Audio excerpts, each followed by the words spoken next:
Caleb could go to a bone picker this turn if he'd like. There's a swamp.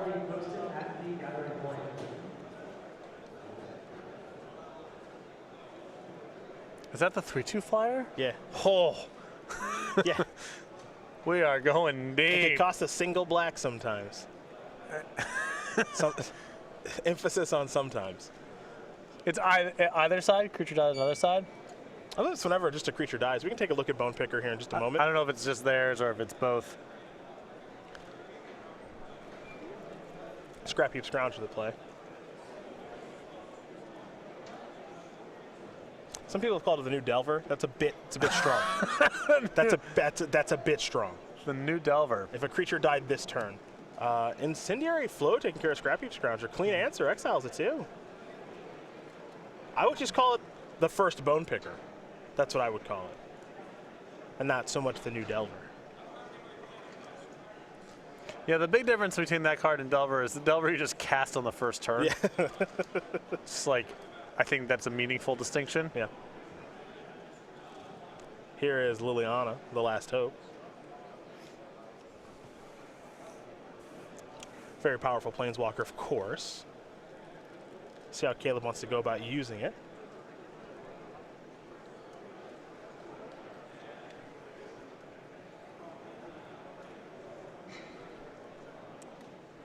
Just going to plus and pass. Jason Bennett. We'll shock Liliana. And now it's time to untap and draw. Storm Chaser Mage. Also has a copy of Chandra in hand. That's a Gyre Root Sanitarium. I haven't seen that one for a little while. There's Chandra.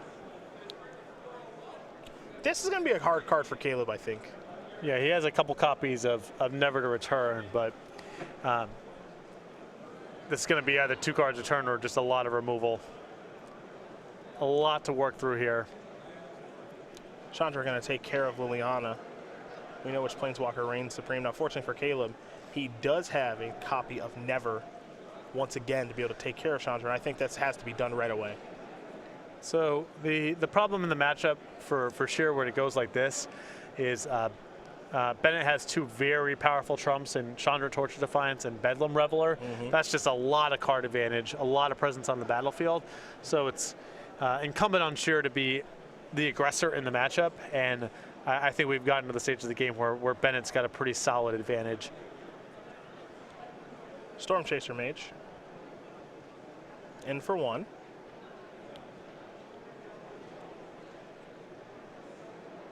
Spire Elf Canal's one of the battlefield tapped, and we're going to head back over to Caleb. Caleb going to draw a card now. Picked up a Swamp. Going to play that land.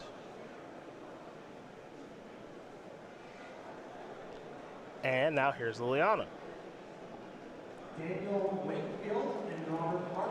Going to go up to 4, slow down the Storm Chaser Mage a bit. Here's Scrap Heap Scrounger. And Caleb passes turn back over to Jason. Jason will untap those 3 lands and the Storm Chaser Mage, which has been shrunk in a big way thanks to Liliana. See what Bennett can put together here on what looks to be his 7th or 8th turn of the game. Fiery Temper in hand, among others, as he's going to take a look at the graveyard, I think, to do a check there for a Bedlam Reveler. Plus the Sanitarium, plus the Fiery Temper. You know what's going on. You got it all figured out. Tell me about it. Here's Bedlam Reveler, one that we have not seen a ton of. I know this one, when it was previewed, got a lot of hype to the Devil Horror. I think this card's still awesome. Fiery Temper. I think it's going to get its chance. Going to bring down Liliana to 1. Of course, when Bedlam Reveler enters the battlefield, discard your hand. Now, Storm Chaser Mage just going to get in there on the Liliana. Not going to kill it, of course. Just keep it loose. Get your stretches in. Hub the draw here for Caleb. 2 copies of Hub in his mono black deck, I think, just for the Siphoner. Scrounger, of course, going to attack because can't block So, yeah. That. I would attack with it. Caleb will take that damage. Excuse me, Jason will take that damage. Liliana up. Storm Chaser Mage. And now's the time for a full price Bone Picker. Flip Delver. Yeah. Pre-flipped. Yeah. Basically the new Delver. If you're cool with paying 4 mana. Yep. Jason will draw. Looks like he picked up a land. Storm Chaser Mage was targeted by Liliana, so it's small.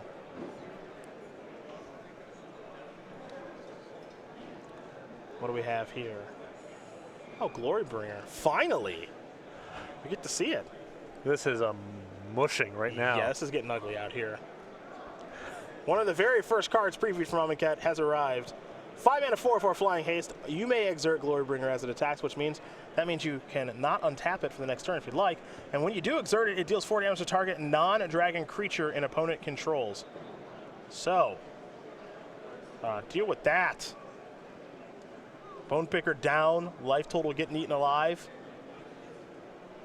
Grasp of Darkness the draw.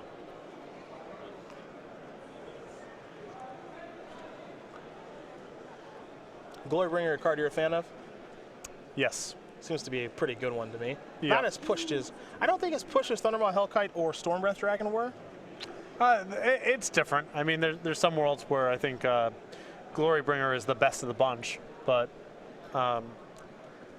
yeah, it remains to be seen. Just very metagame dependent. There's some metagames where Stormbreath Dragon and Thundermaw, Hellkite's text boxes aren't nearly as good as Glorybringers, and some where the other's true. But it's in that range. Certainly will be a heavy feature of Standard. Grasp of Darkness takes care of Bedlam Reveler. And now, Return will be played here from Caleb. Gonna exile something. And get a 2/2 zombie for his troubles. The issue right now here for Caleb, at least in my opinion, just straight up, card quality, he's getting destroyed. Yeah. And he has no good cards to draw to. Yeah.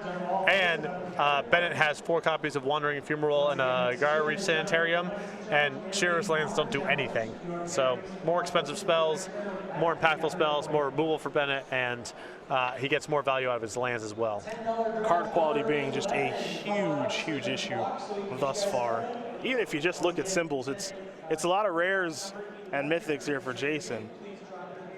And I think he's going to be casting another one here in just a second, and he will. Collective Defiance, one of my favorites.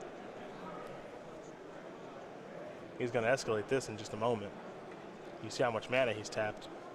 Fiery Temper. Yeah, and Caleb says, I can't deal with this. This is too much for me to handle. And Jason Bennett's going to win game number 1 here over Caleb Sherer. Blue-red Thermo-Alchemist, even though its namesake card did not show up, currently up a game here over Caleb Sherer in his mono-black aggro deck. To the sideboards is where we do prepare to go. As we get ready for that, I gotta say, I'm kind of digging on this blue-red deck to start. That was a clinic. That was a beatdown, right? Yep. Just curved with some removal spells and then played some powerful late game cards where the game was never in question. We take a look here. We'll start with Jason, who has 3 Magma Spray, through Reaver of Lightning. Take a look here. A couple more Glorybringers in the sideboard, 2 of those. 2 Release the Gremlins, 2 Sweltering Suns, 2 Negate, and a Dispel to work with. What do we like there against the mono black? This sideboard couldn't possibly be better for this matchup. I think Glorybringer, Weaver of Lightning, Magma Spray, and Sweltering Suns are all awesome. And I think Bennett can get rid of the cards that are devoted purely to racing, like Thermo-Alchemist or Fever Visions, and just grind down with removal and Glorybringers. Yeah, I like a lot of what he's bringing in. I don't know what he wants to take out. I mean, Fever Visions, I think, is an easy cut. But I think he's got great options. And Glorybringer, I don't think is a card Caleb wants to play against at all. No. We saw the first one, and if there's going to be 2 or potentially 3 of these things showing up in a game, I could see getting rid of the Storm Chaser Mages also, if you just assume Caleb's going to be loaded up on Fatal Pushes, and then all of your creatures are just Glorybringers and Bedlam Revelers, and Fatal Push is a dead card. For Caleb, 4 Gifted Aetherborn. 4 Scarab Feast. A lot of that card this weekend. 3 Harsh Scrutiny, 3 Transgress the Mind, and another copy of Liliana, The Last Hope. I think he needs the 3 copies of Transgress. I think Liliana is good for a matchup where he's got to slog through a lot of removal, but not a whole lot to do here. Yeah, I don't like this for Caleb. I'm not liking where this matchup's going. Yeah, I thought initially that Sherer would be a lot more efficient to the table, which I think he is, but Bennett is just coming with so much quality cheap removal. And then post board, I mean, it's a lot. It's sweepers, it's 1-mana removal spells, it's creatures that dominate the battlefield if they're unchecked. I mean, Bennett's getting a lot of powerful cards here. Well, those are the options there for both players. Caleb will be on the play here with his mono black aggro deck. So while we get ready here for game number 2, let's talk about Invitational Qualifier, something that Caleb and many others are very, very familiar with. We revamped how we're doing them. StarCityGames.com. Invitational qualifiers have exclusive prizes like $1,000 to the top 8 invitational qualifications, SCG points, top 8 playmat, top 8 pin, registration tokens, and so much more. Go to StarCityGames.com/IQ. Start your journey to the StarCityGames.com Invitational. First one to be held in Roanoke, Virginia, the last weekend of June, beginning of July, and we'll be announcing details about that after Grand Prix Richmond, so just a handful of days away. Looking forward. Again, go to StarCityGames.com/IQ for more information. Start your journey to the StarCityGames.com Invitational. Caleb Sherer going to be on the play here with his mono black deck. It's an interesting deck. It's an interesting deck. It's got to get off to. It's got to start with a 1-drop. I'll say that. Tell me who called Bone Picker the new Delver. Who called it the new Delver? You mentioned people have called this the new Delver. I want to know who those people are. I've read it on the internet. I don't want to name names. All opinions are held. I don't want to name names. All I'm saying is I saw it. That's like calling Oath of Nyssa the Green Ponder. Yep. That's not a thing. That's just not a thing. It's just not a thing. People like comparing. It's lazy. Of course it's lazy, and I hate it. I know what you're going to say, and I hate it. More lazy analysis from the commentariat. Shocker. This card's just this card. No, it's not. No, it's not. It's different. No, it's not. It's different. It's just way different, actually. Yeah. Is Jason going to keep 6? He will. He's going to scry. Caleb will start. Ooh, 1-drop. Yes. I like Bennett there. Not even reading it. Yeah, I know. I know. Is that Night Market lookout? Yeah, it is. That's what I thought. Give him the old 1-1. Ting. See, Tom Ross had an infatuation this with Smuggler's Copter. Yeah. Could really just kind of ting him to death, but then, dude, you have a Smuggler's Copter, so you're you fine. went 1-drop Smuggler's Copter. Your opponent couldn't kill your Smuggler's Copter. Who cares? Yeah, so you're just fine. That's a Magma Spray. Jeez. Yeah, exiled. Dread Wanderer down for good. And both players on 1-landers. Like it. Caleb has drawn a Swamp. Ting. Night Market Lookout Mania. This is fun. Whenever Night Market Lookout becomes tapped, each opponent loses a life, and you gain a life. A second land here for Caleb. And there's got to be a play here. You know what this deck would really like? Smuggler's Copter. Be nice. Yeah, another Night Market Lookout. This is a deck that's in the market to discard cards that are in the deck. Yeah. If you know what I mean. I read the same book. Yeah. Double ting. Yep. Caleb might end this game at 30. Mm-hmm. He's at 24. Hey, yeah, you can get to. Oh, you can't get to 40. I don't think he can get to 40. Oh no, because they deal 2 and you only gain the 1. That's right. 40 is a bit much. That was fun. Sweet. That was neat. Jason only drew 1 land, and he conceded. But you know what? Jason Mulligan saw 1 land. Didn't read the Night Market Lookout. Knew already. No emotional reaction to losing to those cards. No. Even after Caleb kept a 1-lander on the play. No. It's nothing. Bennett has given off a very professional demeanor in this match so far that I have liked a lot. You've enjoyed that? I have. That's good. That's good. His sideboard is just, his deck is at this point nothing but lands and cards that Caleb can never beat. Didn't draw any lands, and now we just go to game 3. Cards that he can never beat. Never beat. It's removal, it's sweepers, it's You probably... picked Caleb to win before we went to the match. Yeah, I thought he would be fine, but watching the games play out here, I think he's got enough cheap removal to break serve, and then if we're talking who's got the better late game, I don't think it's close.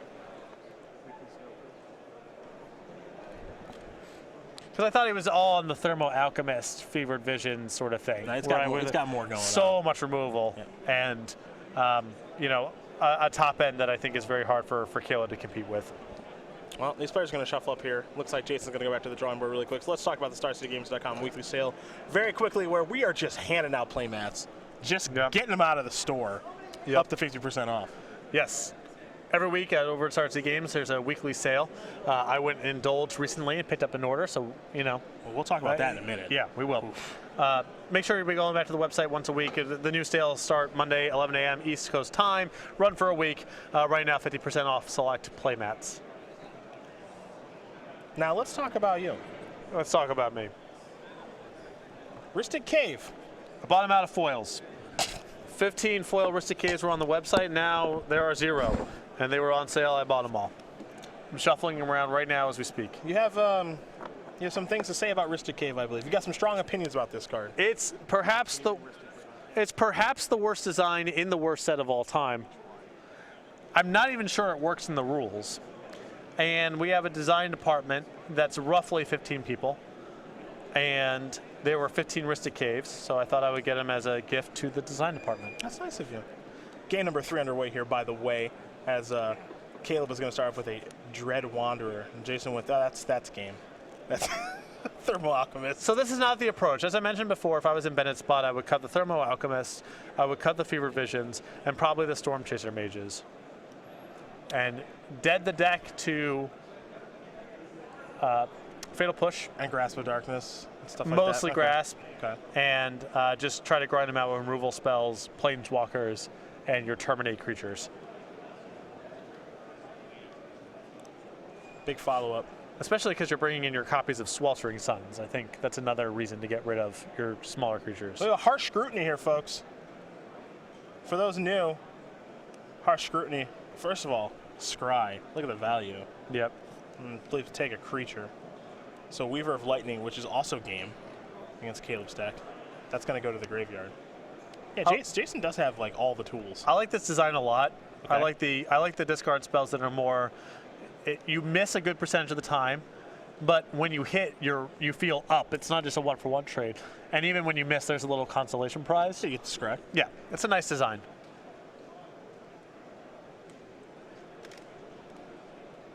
This is discard done the right way. Narrow, precision tool, and when it works, the person casting it is actually up a little bit. They feel good about it. Especially since Caleb cannot beat Weaver of Lightning. Look at the creatures he's playing with. Tough. Another Dread Wanderer. Jason can untap. He'll draw. Incendiary Flow, the draw. And with Magma Sprays and Incendiary Flows, he even has a lot of removal that exiles. Yes. It's nice.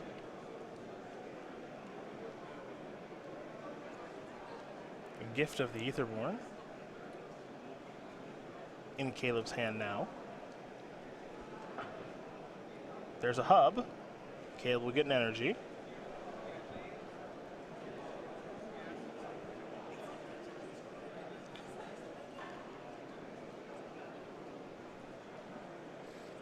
He does have a copy of Never to Return, so he can kill Thermo-Alchemist if he wants. Looks like he does want to. Jason will hit him for 1. We might see a Magma Spray here to take care of one of these Dread Wanderers. We do. That'll untap the Alchemist, ping you for 1 again. And I think when this turns over, it'll be 18 all, and players will exchange some cards.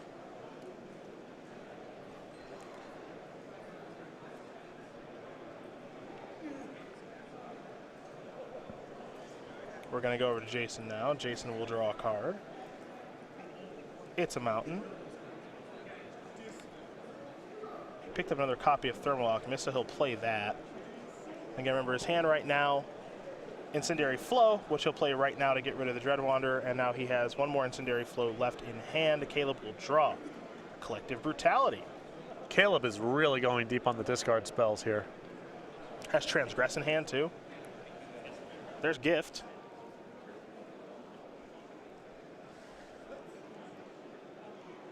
Jason will draw. Hit you for 1. I think we might see Incendiary Flow here. Yep. I'll take care of Gift of the Aetherborn. And play an island, pass the turn back. I like playing land here because now you draw Glorybringer, just cast it. You can fire up Wandering Fumarole, all that stuff.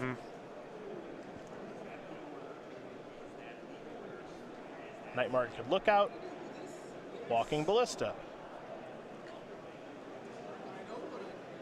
Pass the turn back, shoot you for 1. Caleb can fall down to 16. Jason will untap.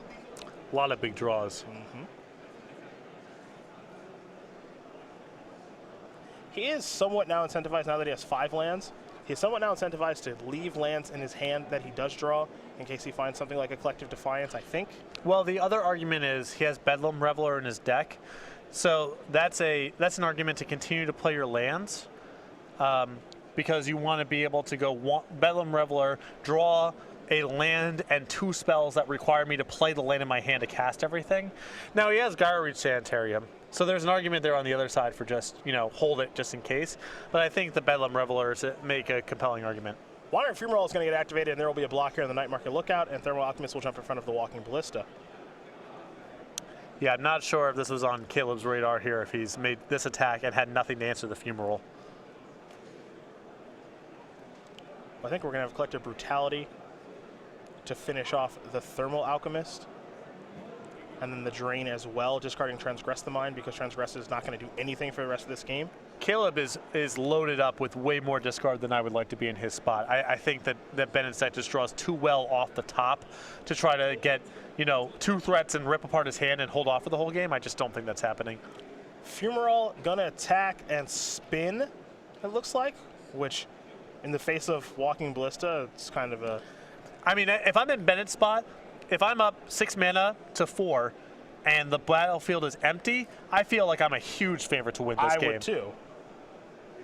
Because both of us playing the top of our deck? Yeah. He's like, he has Chandra's, Glory Bringers, and Bedlam Revelers, and removal spells against the cards Sherer has cast so far. Yep, that'll take care of that one. Take 2. Yeah, Jason's average draw is so much higher than Caleb's, it's frightening. And he also gets to do this. And he has a Fumarole. Yeah. He's just... Yeah, I think he's in great shape right now. Grasp of Darkness, not a bad draw here for Caleb. There's Night Market Lookout. Jason will draw.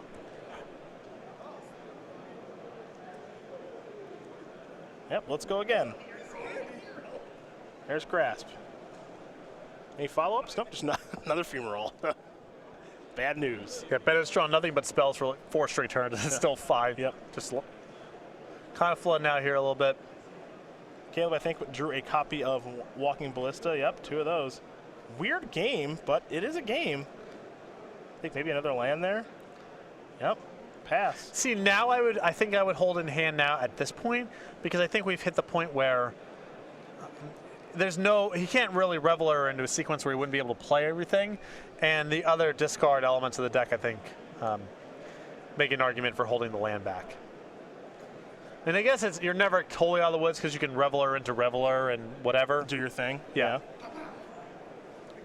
Attack step. Thump. Is this a free block? It is not. No? Because if you can't make it a 4-1, and if you go and block, Caleb can go pump it to a 3-3 after combat, shoot it for 1. Yep. Bad shape, though, because now Jason's down to 6. Let's see what he draws now. He really needs Glory Bringer, I think. A spell. Yeah, also that. Gift of the Aetherborn. Trigger, puts you down to 5. Activate here. Oh, where are we gonna block? Oh boy, gotta block there, huh? Activate maybe. Yep. put a counter here. Yep. That's going to kill that. He'll take one and fall down to 4. So this is dead on the battlefield, I think. No, because there's a damage on it, so not dead on the battlefield. Okay. Now he can kill him if he wants to. Draw a card. Also, if he goes for the kill there, even if there weren't damage on it, disallow could muck it up. Yep. So you might as well just let. There's no rush. Attack for lethal. Trigger. Go down to 3. A shock, and I think that's like a tormenting voice. Yeah, another argument for holding the land back, but whatever. That's what it is. Caleb Sherer going to win this match over Jason Bennett. 2-1. That mono black aggro deck with a lot of commons and uncommons and very few rares is 6-0. Well, if you are constrained by budget, we got deck tech for you, I'm sure. Yeah, which Caleb, I don't believe is, based off of his previous accomplishments on the SCG Tour, but he feels like what's going on here is pretty good. Well, I mean, the black removal is probably the best in the format. And I think there is an argument for even the more aggressive decks in the format do fumble around a little bit. Okay. And if you can get on top of them and play a couple removal spells, that's a fine strategy and also a fine way of managing planeswalkers naturally. A lot of the planeswalkers come onto the battlefield and make a thing or kill one thing. If you're on the slow side, that's going to be very powerful. If you're beating down and presenting a wide battlefield, then you can simply, remove the 1 token from Gideon and attack Gideon down. Or Chandra kills one thing, all right, cool, finish it off with one of my other creatures lingering around. Sure. So I suspect this deck is ultimately not going to be very good because I think, first of all, the raw card quality is too low. And this deck isn't doing anything with its lands, which I think beatdown decks need to do to be able to hang in the late game. But if you're looking to take care, capitalize on shaky mana bases and people who are a little bit slow, you can do this sort of thing. Strikes me as a little too fair. Is the way that I'm looking at it right now. I'm looking at a deck where Walking Ballista is a very good card. Dread Wanderer is okay. Night Market Lookout is okay. Glint Sleeve Siphoner I actually think is actively good. I think Scrapheap Scrounger is good. And some of the removal here is good. But I mean, we're looking at decks that are loaded up with rares and mythics and Gideons and Heart of Kieran and all that stuff. And this deck is just kind of lacking that real punch, that real oomph. I mean, don't get me wrong, Caleb's 6-0. He's off to a great start. Yeah, 6-0 and 6-0. He is probably locked into day 2. So we're going to see more of him, and we're going to see how this deck does perform over the course of 15 rounds. But if you're looking at kind of bigger picture stuff, I'm kind of with you. I'm not sure how long this deck kind of lasts past this tournament. Yeah, decks like this in my history of playing with them and against them need something like Mutavault to give you another threat, something to do with your mana, something to protect yourself from sweepers and so forth. So we'll see, but 6-0 is 6-0. And I'm sure we'll continue watching Caleb more, if not today, then probably tomorrow, which, as you mentioned, he should be locked for now. This Thermo-Alchemist deck, blue-red, we've seen various types of this type of deck over the past year, I would say. Todd Anderson has brewed with blue-red decks back when